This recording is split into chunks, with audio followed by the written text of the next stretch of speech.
Bonjour, bonjour, partie 2. Elle sera pas trop longue celle-là parce que mon but en gros là, c'est d'essayer de faire fonctionner avant de mettre trop d'efforts là-dedans. Je veux savoir si le moteur tourne. Ça fait que il y a plusieurs affaires de fait, je vais vous montrer ça. Si vous vous souvenez bien, il y avait un tailleur tout scrap ici, tout est éventré. J'en ai trouvé un autre. Un gros 14 radial, un pneu 14 radial. Puis là j'ai checké l'huile dans le moteur, puis là, sa baguette, là, il y en avait quasiment jusqu'au bord de l'huile. Ça fait que là, j'ai compris que dans le moteur, il y avait ben trop d'huile. Si je pars ça, ça va sortir tous les bords, tous les côtés. C'est comme s'il y avait, je sais pas, 8 litres, 8-9 litres d'huile là-dedans. Ça fait que là, comme à date, à matin, là, tout ce que je touche là-dedans, là, est pas facile. Ça fait que là, je commence par mettre un peu de Prestone ici. Là, je m'aperçois que ça coule par là.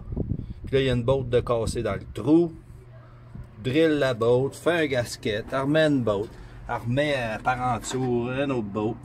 L'épaule de cette affaire-là casse. Fait que là, j'ai réussi à mettre une botte, un washer, je remets le morceau cassé, puis là, ça tient. Puis là, il est plein de Prestone. Mais là, il y a une petite goutte qui suinte. Peut-être la resserrer. Là, après ça, l'huile, un coup qu'elle est sortie de là, je mets ma panne à l'huile en dessous de ça, mais on va faire d'autres choses. Je reviens. Un dégât d'huile du tabarnouche. Il y en avait 2 fois plus que dans la panne.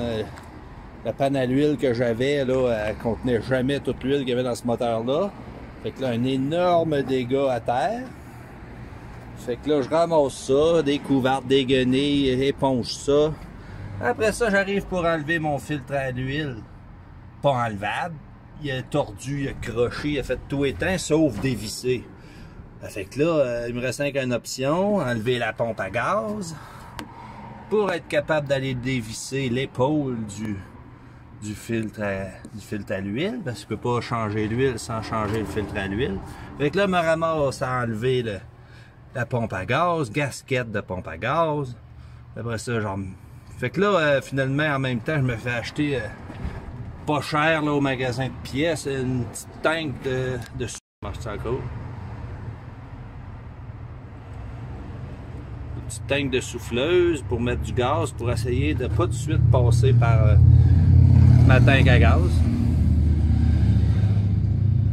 Puis là ensuite, là j'ai remis de l'huile dedans. Là, il a l'air de rentrer juste 5 litres.